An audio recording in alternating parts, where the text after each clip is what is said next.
Bonsoir, bienvenue dans le 20h de France 2. Voici les titres de ce lundi 4 avril.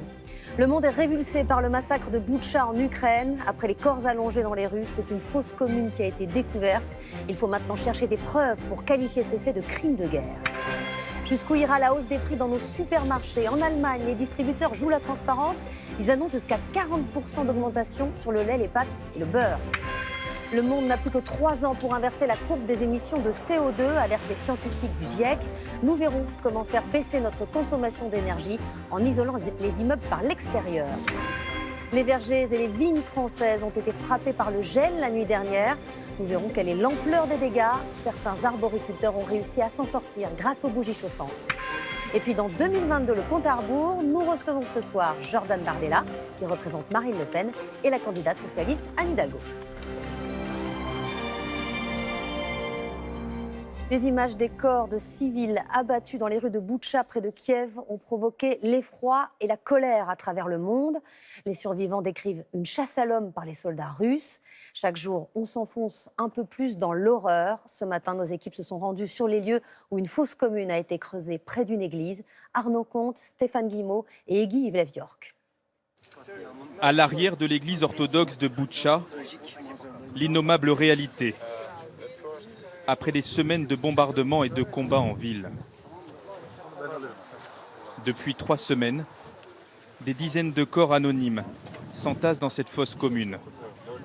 Au moins 300 civils auraient péri à Boutcha, selon les autorités. Venez voir, venez. Des habitants parfois enterrés à la va-vite, dans les jardins. Alexander et Formel, des hommes mais aussi des femmes ont été abattus par les Russes. 4 personnes sont enterrées ici. J'en connais 2. On a fait comme on a pu. Ces gens qui ont été tués n'étaient pas menaçants, ils n'avaient rien fait de mal. Les Russes ne comprenaient pas qu'ils soient inquiets, qu'ils appellent leur famille au téléphone. Ils pensaient qu'ils livraient des renseignements. Et au moindre prétexte, ils tiraient. Des récits comme celui-ci, les habitants de Boutcha en ont tous. Aujourd'hui, l'armée leur offre un premier repas chaud depuis la reprise de la ville. Cet homme a les mains qui tremblent. Il veut nous montrer la preuve que des civils ont été tués sans raison, son voisin notamment. Ils l'ont tué au 2e ou 3e jour de l'offensive. Ils étaient en colère contre nous. Ils nous disaient que l'armée ukrainienne leur tirait dans le dos. Ils voulaient savoir si on avait des armes. Dans cette rue de Boutcha, les chars russes ont même littéralement roulé sur certains véhicules. Regardez celui-ci, il est complètement écrasé. Quand on parle avec les habitants, ils nous expliquent que les soldats russes cherchaient à tout prix à trouver des habitants qui avaient un lien de près ou de loin avec l'armée ukrainienne pour les exécuter. À Boutcha, mais aussi à Irpin, le retrait des soldats russes fait craindre la découverte de nouvelles victimes civiles. À l'entrée de cette propriété, les corps d'un homme et d'une dame, tués il y a plusieurs jours. La maison de cette famille ukrainienne a été saccagée et un message laissé sur le mur de la cuisine, comme une signature. Qu'est-ce qui est écrit ? Le peuple ukrainien est comme une prostituée qui se vend à l'Allemagne et aux Américains. Gloire aux troupes aéroportées russes. Des soldats russes qui, avant de fuir les faubourgs de Kiev, ont laissé derrière eux de nombreuses mines. Ce soir, la France a annoncé l'expulsion de 35 personnels diplomatiques russes dont les activités sont contraires à nos intérêts de sécurité, je cite. Un peu plus tôt, c'est l'Allemagne qui avait expulsé une 40aine de diplomates. Pointée du doigt, la Russie rejette catégoriquement toutes les accusations et dénonce des vidéos falsifiées à Boutcha.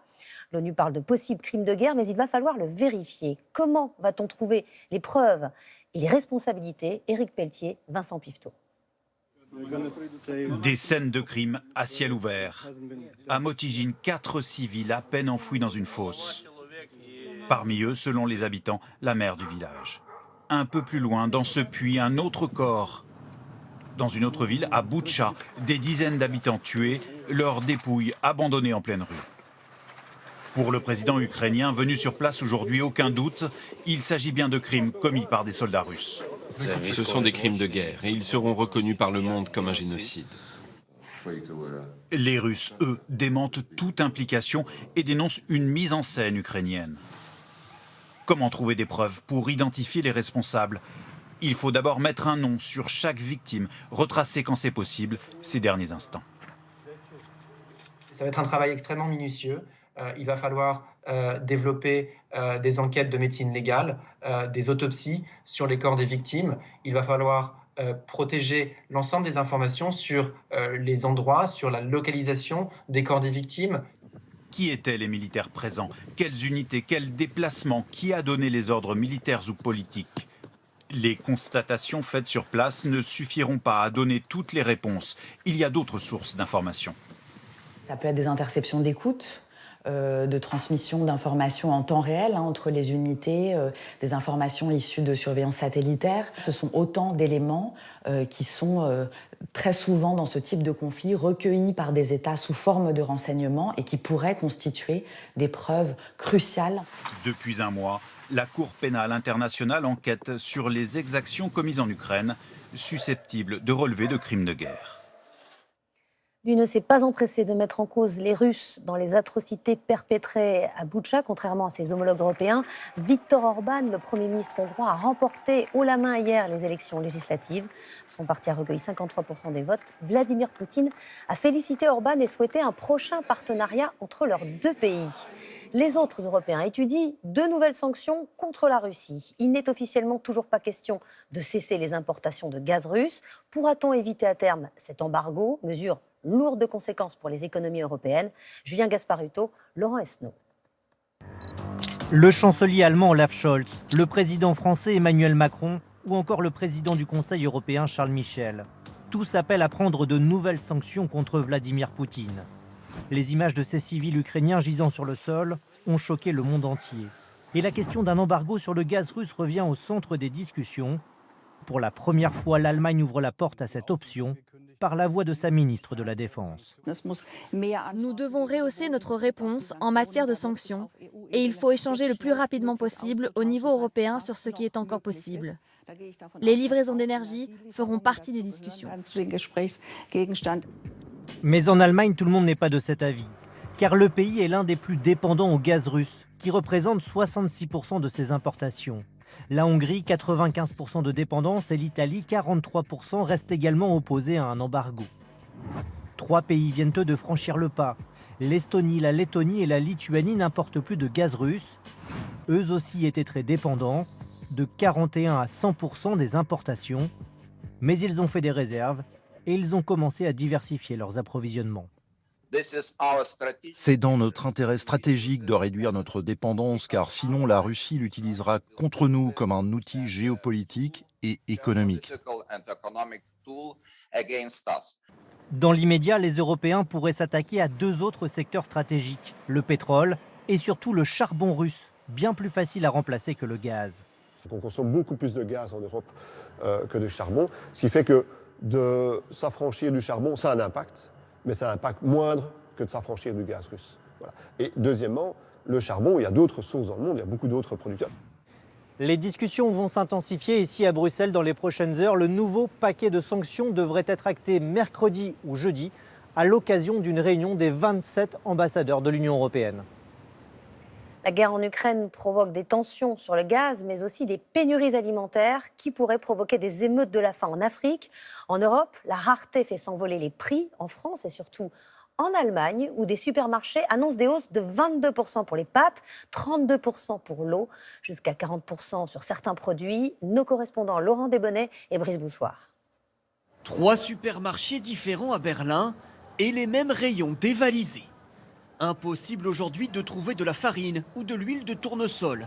Les Allemands se sont rués sur ces produits avant les hausses de prix choc de ce matin, jusqu'à plus 40%. Dans cette enseigne à bas coût, le paquet de chips vient lui aussi d'augmenter de 25% d'un seul coup. L'eau minérale, plus 31%. La viande hachée, plus 17%. Les pâtes, plus 22%. Avant, je m'en sortais avec 50-60 € pour un ménage de 2 personnes. Mais aujourd'hui, 100 € partent en un clin d'œil. Oui, quand ça devient plus cher, c'est comme ça. Mais il y a des gens qui vivent la guerre et qui n'ont plus rien du tout. La guerre en Ukraine qui fait flamber le prix des matières premières dans l'agriculture et l'industrie. Problème d'approvisionnement, transport beaucoup plus cher. Les distributeurs disent n'avoir d'autre choix que de répercuter sur les consommateurs. Les commerçants ne gagnent que 2, 3, 4 centimes sur chaque euro qu'ils encaissent. Ils n'ont donc pas beaucoup de marge de manœuvre. Or, l'augmentation des prix des matières premières n'est pas de 3% ni de 13%, mais parfois de 40%. Globalement, en Allemagne, l'inflation atteint un niveau record depuis 40 ans, plus 7,3% sur un an, presque 3 points de plus qu'en France. Face à cette flambée des prix, le gouvernement d'Olaf Scholz vient de débloquer 16 milliards d'euros d'aide, dont une prime exceptionnelle de 300 € bruts versée à tous les salariés, plus 100 € par enfant. Autre ressource dont les cours se sont envolés, le pétrole. Les prix des carburants sont pourtant à la baisse cette semaine. Moins 18,3 centimes pour le sans-plomb 95, moins 22,6 centimes pour le gazole. Mais c'est grâce à une remise de 18 centimes par litre entrée en vigueur vendredi. Petit tour dans nos stations-service témoins, Gaspard de Florival, Philippe Lagaune et nos bureaux de Strasbourg et Poitiers. Dans nos 4 stations la semaine dernière, les prix des carburants dépassaient les 2 € le litre. Depuis vendredi, avec la remise gouvernementale de 18 centimes, ils sont à la baisse à l'image de la tendance nationale. À commencer par ici les Moulineaux près de Paris, 22 centimes de moins pour le samplon 95 aujourd'hui, 31 centimes pour le gazole. Soulagement après des semaines au prix fort, mais les automobilistes restent partagés. Ça fait du bien quand on voit que c'est passé en dessous de la barre des 2 € depuis la remise au 1er avril, effectivement.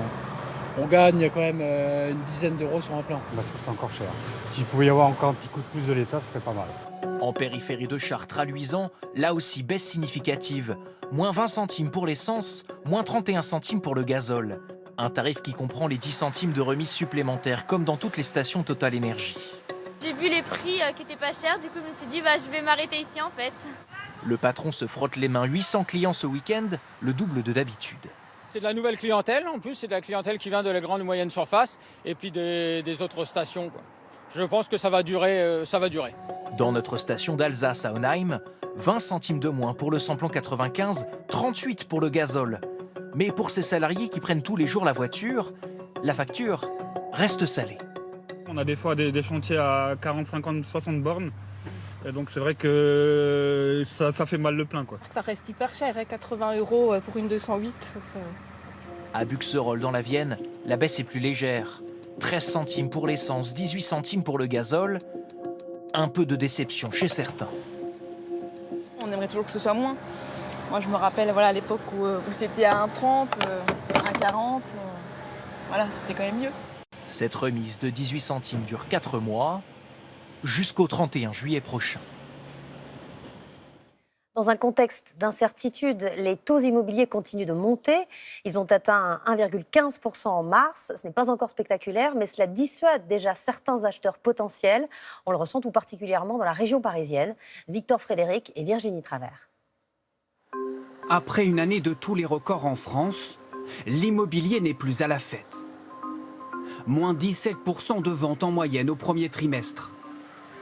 Dans le nord de Paris, depuis plusieurs semaines, cet agent immobilier cherche à vendre ce 2 pièces. Vous avez ici la chambre qui donne sur la cour intérieure et vous avez ici le salon qui donne sur la rue. 33 mètres carrés à rénover pour 316 000 €. Un type de bien qui s'arrachait l'an passé et peine aujourd'hui à trouver preneur. Ça, c'est un bien qu'on devrait avoir vendu déjà, puisque ça fait quelques semaines que nous l'avons à la vente. En principe, on compte 3 semaines, 4 semaines pour vendre un bien quand il est au prix. Et là, en l'occurrence, ça fait 1 mois et demi qu'on cherche à le vendre et qu'on ne trouve toujours pas l'acquéreur. Des acheteurs qui manquent à l'appel en Île-de-France, avec moins 26,8% de ventes en début d'année. Mais aussi dans le reste du pays, moins 6,1%. En cause, l'inflation, le contexte économique incertain, mais aussi des taux de crédit en légère hausse qui excluent certains acquéreurs potentiels. quand vous étiez déjà un peu ric-rac avec des taux à 1,10, 1,20, fatalement, quand vous augmentez les taux à 1,5, eh ben, ça coince beaucoup plus. Donc, encore une fois, les banques, elles ont très très peu de marge de manœuvre. Selon les professionnels du secteur, les taux de crédit pourraient continuer d'augmenter dans les mois à venir. La nuit dernière a été la plus froide d'un mois d'avril depuis 1947. Comme on le redoutait, le gel a frappé les vignes et les vergers. Si certains arboriculteurs avaient anticipé cette chute du thermomètre et installé des bougies chauffantes, d'autres n'ont rien pu faire. Ils s'inquiètent des dégâts sur les récoltes. Thomas Cuny et nos bureaux en région. Sa parcelle est dévastée. Ce matin, cet arboriculteur de la Vienne ne peut que constater les dégâts. Ses abricotiers n'ont pas résisté au gel. Si on regarde le fruit, donc qui paraît comme ça beau et dufteux, en le coupant, en fait, il est en train de noircir à l'intérieur. C'est noir, ça va sécher. Ça va tout tomber. Un coup dur, d'autant que l'an dernier, déjà, toute sa récolte était perdue. 2 années de suite, c'est un peu violent quand même. Donc là, de toute façon, nous, la décision est prise. Les abricotiers, c'est tronçonneuse. Et on arrête. Pour d'autres, il n'est pas encore trop tard. Désormais, chaque soir, tous les moyens sont bons pour sauver les récoltes. Certains brassent l'air avec des hélicoptères, d'autres avec des ventilateurs géants pour abattre l'air plus chaud vers le sol, comme ici à Saint-Émilion. En Bourgogne, des bougies à perte de vue. Jean-Christophe Gutrin et son frère ont investi 25 000 € pour protéger leurs 4 hectares. C'est -1 au Com, au Saint-Jean. Ah, donc vous commencez à allumer sur Centenay et Chassagne. Chaque degré compte. Il n'y a pas une minute à perdre. Il faut protéger les bourgeons les plus vulnérables. On a plus de 2000 bougies allumées. Et plus on va aller vite, plus ça va réchauffer la vigne. Et ça va nous faire un écran de chaleur qui va nous protéger un peu contre les basses températures. Et le matin, cette angoisse récurrente. La récolte a-t-elle résisté? Dans le Rhône, Marc Besséas inspecte son exploitation. C'est bon là, ça a résisté. Les températures ne sont pas descendues au-dessous de 0 degré. Il se dit optimiste. L'année dernière, tous les abricots, dès qu'on les touchait, c'était tout mou, c'était tout gelé. Là, si ça reste comme ça, il n'y a aucun souci, il y aura une récolte. Face à cette vague de froid historique pour un mois d'avril, le gouvernement a promis d'aider les agriculteurs touchés par le gel.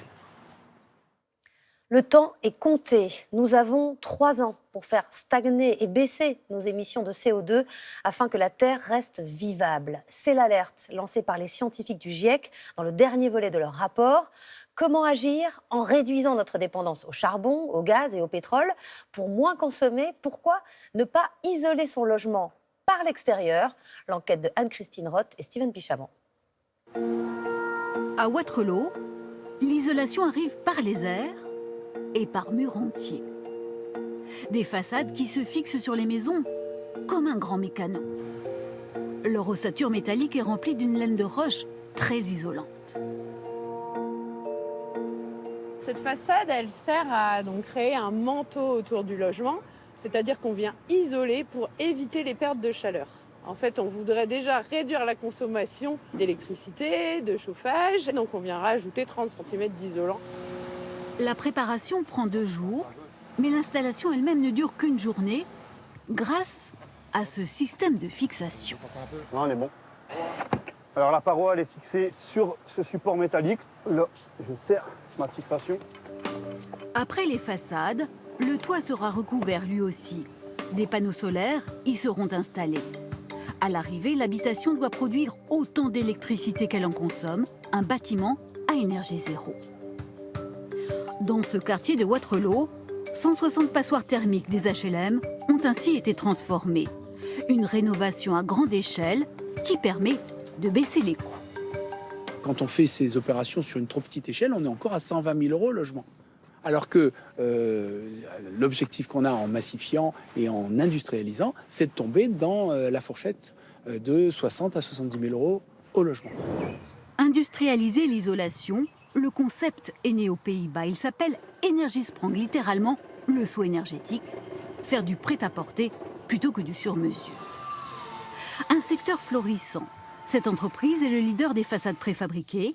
Ici, tout est optimisé, y compris le collage des fausses briques. Les commandes doublent chaque année. Ce jour-là, c'est une délégation d'un grand groupe français qui vient visiter l'entreprise. On se prépare à exporter dans les autres pays européens. Tout le monde commence à réaliser qu'il faut faire quelque chose par rapport aux économies d'énergie. Sébastien Delpont est le monsieur Energy Sprong en France. Pour lui, face à l'urgence climatique, il faut absolument accélérer le rythme des rénovations. Le plus grand défi, c'est de démocratiser au plus grand nombre l'accès à ces solutions performantes. C'est-à-dire qu'aujourd'hui, rénover une maison, c'est quelque chose qu'on sait faire depuis des années. Maintenant, le faire beaucoup plus rapidement et moins cher, c'est ça le grand défi qui s'offre à nous. Et ceux qui vivent dans ces maisons, qu'en pensent-ils? Voici l'une des premières réalisations en France. Bonjour, bienvenue. Façade isolante, panneaux solaires, pompe à chaleur, triple vitrage. Il y a 4 ans, tout a été transformé. Au niveau d'isolation, on sent plus l'air. Quand il fait du vent, les rideaux ne bougent plus. On est vraiment isolé. Une consommation d'énergie divisée par 2, un seul radiateur pour 80 mètres carrés. Il n'y a plus de radiateur du tout, sauf ici, le grand radiateur. Après, c'est la pompe à chaleur qui fait son travail. Et on a un radiateur seulement dans la salle de bain pour chauffe-serviette que j'ai jamais utilisé. La France compte 4 800 000 passoires thermiques, 17% du parc des logements. Bonsoir Nicolas Châteauneuf. Où en sommes-nous de nos émissions de CO2 en France? Alors l'année dernière, Anne-Sophie, nous avons émis environ 420 millions de tonnes de CO2. Alors c'est en cours de calcul, mais on devrait être en dessous du plafond fixé qui était de 422 millions de tonnes. En détail, Anne-Sophie, nos émissions proviennent pour un petit tiers des transports. L'agriculture, l'industrie, le logement bien, sont autour de 20%. Historiquement, nous émettons très peu pour l'énergie, 10%. C'est l'avantage du nucléaire. Et si on compare aux autres pays industrialisés, eh bien, les Français, comme vous pouvez le voir, sont plutôt des bons élèves. Mais il y a un mais. Et oui, comme toujours, il y a un mais. Pourquoi? Eh bien parce que si on prend en compte nos importations, c'est-à-dire les gaz à effet de serre émis à l'étranger pour produire ce que nous, Français, nous consommons, notre bilan est moins bon. Il augmente même de moitié, autour de 10 tonnes de CO2 par Français. Et cette empreinte carbone, eh bien, elle diminue régulièrement, mais nous restons quand même au-dessus de la moyenne mondiale. Et pour le futur, est-ce qu'on est bien parti pour tenir nos engagements? Alors, c'est là qu'il y a un hic, Anne-Sophie. Regardez cette courbe, c'est celle que nous devons suivre pour atteindre l'objectif de 40% d'émissions en moins en 2030 et en 2050, la fameuse neutralité carbone. Maintenant, regardez cette autre courbe. Ce sont nos émissions prévues en prenant en compte toutes les mesures prises jusqu'au début 2020. Il faudrait, en fait, on le voit ici, aller 2 fois plus vite que ce qu'on fait actuellement. Et ça, c'est sans prendre en compte les nouveaux objectifs encore plus ambitieux que l'Union européenne va bientôt fixer. Donc on peut dire que le plus dur est devant nous. Merci Nicolas. Des fissures, des affaissements, des nids de poules. 53% du réseau de routes nationales est dans un état catastrophique et 39% des départementales, selon un rapport de la Cour des comptes. L'État est mis en cause, mais il gère peu de voies. Il a souvent confié cette gestion aux départements, pour qui ça n'est pas une priorité. Simon Ricotier et Steven Pichavant avec notre bureau de Montpellier. Merci. Goudron fissuré, nid de poule, synonyme d'accident. L'état des routes françaises inquiète. Pour preuve, notre pays est classé 18e mondial pour la qualité de ses chaussées, alors qu'il était premier 10 ans plus tôt. Illustration avec cette petite route départementale d'Eure-et-Loir, officiellement fermée, mais certains riverains s'y aventurent tout de même. 3 km de trous non rebouchés. J'essaye d'aller un peu sur la droite, un peu sur la gauche, du coup je risque, mais on est obligé en fait de trouver là où il y a moins de trous, quoi. Je vois mon mari, moi on a une jante d'abîmée sur la voiture. La route a bien été réparée à l'automne dernier par le département, mais à la va-vite selon les habitants. On l'a eu bonne, on va dire 2-3 mois, c'est tout, maximum. Donc c'est de l'argent gaspillé, ça. Une situation loin d'être isolée. Dans un rapport sur l'état des routes, la Cour des comptes reproche à l'État l'absence d'une politique nationale et aux collectivités d'y allouer trop peu de moyens. Elle écrit: dans les départements, l'entretien et l'exploitation des routes restent encore trop souvent des variables d'ajustement en fonction de la situation financière. Un jugement que partage Pierre Aubry, 80 ans. Ce retraité a créé une pétition pour dénoncer ce qu'il appelle la route des rustines. Ils ont rebouché tous les petits et grands trous avec un espèce de goudron qui ne tient pas quand nous avons des pluies diluviennes. Une route rafistolée avec plus ou moins de réussite. Sur cette portion, les travaux auraient été faits il y a 10 jours à peine. Il y a des graviers de partout déjà qui commencent. Allez, un vélo passe dessus, il fait pas gaffe, il crève. 250 personnes ont signé la pétition et le département promet de rénover la chaussée avant la fin de l'année. Mais que ce soit au niveau communal, départemental ou national, les routes dégradées sont nombreuses. La Cour des comptes propose pour financer les travaux de faire participer les usagers. En Alsace, par exemple, on réfléchit à mettre en place une écotaxe. Le procureur de Bobigny a annoncé avoir ouvert une enquête fin mars après le décès d'un jeune homme, Jérémy Cohen. Une vidéo montrerait qu'il a été agressé par des jeunes juste avant d'être renversé par un tramway en prenant la fuite. Une enquête pour violence volontaire en réunion ayant entraîné la mort sans intention de la donner a donc été ouverte. La plupart des candidats engagés dans la présidentielle ont un arsenal de mesures destinées à la jeunesse. Une grande partie d'entre eux s'intéressent aussi aux parents. Faut-il augmenter les allocations familiales, les accorder dès le premier enfant, quels que soient les revenus du foyer? Le comparateur du 20h s'intéresse aux affaires de famille. Guillaume Darey. Comment améliorer la situation des familles dans notre pays? Le comparateur du 20h fait le point sur les propositions des candidats en matière de politique familiale. Il y a ceux qui placent les aides financières et les allocations au cœur de leurs priorités. Nicolas Dupont-Aignan et Éric Zemmour veulent rétablir l'universalité des allocations, les mêmes pour tous, quel que soit le revenu. Valérie Pécresse veut aussi instaurer une allocation de 900 € par an dès le premier enfant. Il nous faut instaurer des allocations familiales universelles dès le premier enfant, défiscaliser les pensions alimentaires des mères seules et soutenir financièrement les emplois à domicile et les aidants familiaux à qui nous donnerons un vrai statut. Éric Zemmour veut, lui, favoriser les familles en milieu rural. La bourse de naissance, c'est 10 000 € à chaque famille rurale pour la naissance d'un nouvel enfant. Les conditions pour en bénéficier, d'abord être français. Plusieurs candidats insistent particulièrement sur les aides pour les familles monoparentales. Jean-Luc Mélenchon veut revaloriser l'allocation aux parents qui élèvent seuls leur enfant. Emmanuel Macron l'augmenter de 50%. Marine Le Pen va plus loin et promet de la doubler uniquement pour les familles françaises. Pour les candidats de gauche, le marqueur commun, c'est l'augmentation des congés parentaux. La création d'un congé de paternité de 16 semaines, dont 6 obligatoires, sur le modèle exact de l'Espagne. Parce qu'on sait qu'une grande partie de la question des inégalités salariales et professionnelles se joue dans l'exercice de ce droit. Même volonté chez l'écologiste Yannick Jadot, qui en fait un enjeu social.